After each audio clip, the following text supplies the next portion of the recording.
Thank you very much, Ms. Reapy. I've had the privilege of knowing Riley as a student in our SAC leadership class and as a Student Activities Council advisor for the last 3 years. In the interest of full disclosure, I must also say that I played pickup hockey Thursday mornings with his father, that his mother and my wife have taught together at Sir Adam Beck Public School and remain good friends, and I also teach his younger sister Laurel. But I want to put Riley at ease and let him know that I've not called in these small town connections to bring in any embarrassing chapters about his childhood into this introduction in front of this large and rather imposing audience. However, if I managed to weave in a little Harry Potter, I did pick that up from them. In that spirit, I believe it was Professor Dumbledore who explained to the young wizard that it is a curious thing, Harry, but perhaps those who are best suited to power are those who have never sought it. I think it would be safe to say Riley didn't spend his years at high school vying to be the valedictorian, but for many reasons he is an exemplary choice. While his video vignettes explaining the finer points of recycling were quality entertainment, Riley generally avoided the spotlight. Whether it was his involvement in Students Without Borders, alpine skiing, rugby, cross-country, even his 3 years as a leader in the SAC Environment Committee, Riley's leadership style was not to attract attention to himself, but rather to focus on building quality friendships, getting the things done that needed to be done, and getting them done right. The Waterloo-Oxford recycling and composting programs in place today, that are the envy of many schools in the region, are the result of Riley's drive and commitment, and those of his close friends in the Environment Committee.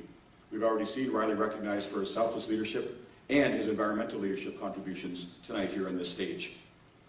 And while I have seen his accomplishments at WO up close, I was only able to learn of his Outers Club exploits outside of the halls of WO from staff sponsor Kirk Berge. Now apparently, and ladies, you may want to note this, after 9 different camping trips, Riley is responsible for ruining 3 different cooking pots. In Mr. Berge's words, he preferred people to cook for him. Mr. Berge pointed out, of course, as we all know, that Riley is extremely considerate and a gentle spirit. And in light of the recent antics of a certain Canadian mayor, I need to explain this next section rather carefully.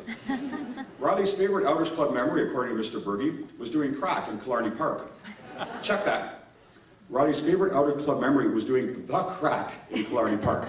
Apparently this is a challenging and scenic trail featuring a large rock crevice that ends with stunning views of the Georgian Bay coastline. The determination to see things through to the end, along with his strength of character and commitment to good friends, are all being recognized by his peers here tonight. It was Hogwarts groundkeeper and mentor Hagrid who said to Harry, "You're a wizard, Harry." To which Harry, like every unassuming hero, responded, "I'm a what?"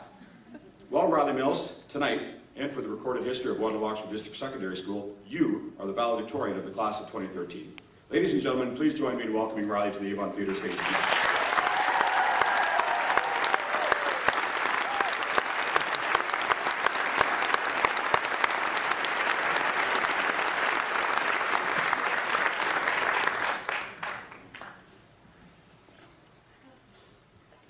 It's always farther than it looks, it's always taller than it looks, and it's always harder than it looks. These are the 3 rules of mountaineering, but high school is a lot like hiking or climbing a mountain. It is a long journey, full of high points, low points, and countless challenges, all while working towards reaching the summit. Much like the ascent of a mountain, high school was often a lot harder than it looked, but we have reached the summit. We're graduating. The start of a hike usually feels awkward. Your boots don't fit right, your pack doesn't feel right, and you don't know everyone yet. But eventually, you find a rhythm. Think back to when our journey began with our first steps into Waterloo-Oxford. The school seemed much bigger then. We struggled to navigate the hallways, remember our schedules, and keep up with the crowds. We asked questions like, "Period 5? I thought there were only 4. Or, how can the 100 wing be on the 2nd floor and the 200 wing be on the 1st? But eventually, we found our rhythm. We began to get to know our classmates. At first, we were nervous to meet new people, but we knew little of the friendships that would develop. Along our journey, we met countless hills or challenges in a seemingly endless pattern of slow uphill crawls and rapid descents. Our backpacks began to feel heavier and heavier, not just weighed down with textbooks and homework, but with real-life struggles. We all carried different burdens with us, and some burdens were heavier than others. Some of us carried the weight of high expectations, or struggled to balance school with sports and part-time jobs. Some of us were weighed down by failed relationships, or tension between friends. Some of us carried financial struggles or battled illness. There were moments of defeat when our burdens felt too heavy to carry, or the hills before us seemed too steep or too long to climb. We failed tests, we missed the bus, we smudged paintings, we lost sports games, we forgot our lines, and we hit sour notes. We spent late nights cramming to study and finish projects. We faced depression. The list of obstacles we met is a long one, but through the challenging times, we grew to know one another. We saw that there were people there to help us, to lend a hand as we climbed over rocks, and to pull us up after we fell. Friendships formed, and together we moved over, under, around, or through obstacles in our path. One step at a time, we summited the hills placed before us, and together we found moments of triumph. We aced tests, we made masterpieces, we competed, and we gave outstanding musical and dramatic performances. Late nights paid off, and our friends were there to make us laugh when we were feeling down. With our friends by our sides, not even Ms. Cosgrove's evil stare, or Ms. Anderson's threats of dancing on our heads could faze us. We can't take all the credit, though. We owe much of our success to our teachers, who were there every step of the way. They, too, lent a helping hand when we needed one. They worked tirelessly to educate us, but went far beyond planning lessons and marking our assignments. For example, Mr. Berge took students on camping trips. Mr. Gerber taught students how to be leaders, and Mr. Albrecht put the fun in functions, with his endless supply of math puns. Because of our teachers, we could join clubs and sports teams, and gain a better view of all that the world has to offer through memorable trips to places such as Ottawa, Niagara Falls, Washington, New York, Chicago, Quebec, France, California, and even the landfill.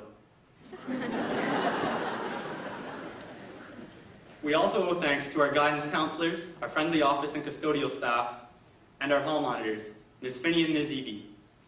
Yes, they made it next to impossible to skip class, but clearly attending class has paid off. Look where we are now. We were also blessed to have Mr. Wong as our librarian, who was always helpful, and Mr. Dode as our principal, who was always cheerful and approachable. Sadly, we said goodbye to Mr. Dode during our final year at WO, but he has blazed an excellent trail for our new principal, Ms. Bodkin, to follow. In the short time she spent at our school, Ms. Bodkin has already made it clear that Waterloo-Oxford is still in good hands. And as we saw tonight, she can play the bagpipes, which is pretty cool. But let's not forget to thank another important group of people, our parents. They were there from the beginning. They wiped our bottoms and they changed our diapers. Have you thanked them for that? Sure, our teachers taught us skills like how to solve quadratic equations and how to write essays. But our parents taught us how to walk, talk, eat, and dress ourselves. I'm sure I'll get over it if I forget how to graph a logarithmic function or decode Shakespeare, but skills like putting my shoes on the right feet and putting my pants on one leg at a time are skills I'll use every day. Throughout the hilly adventure of high school, there were many times when we could enjoy a break from the hectic routine and spend some quality time with our friends. Perhaps your favorite high school memories are of partying, camping, shopping, jamming, or gaming together. And as Crusaders, we also enjoyed countless special events through our school.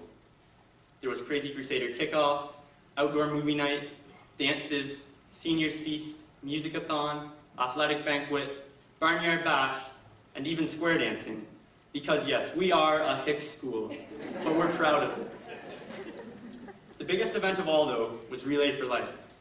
We spent all night walking laps of the bus turnaround, even through pouring rain, in support of the Canadian Cancer Society, all while enjoying some of our school's superb musical talent, among other entertainment.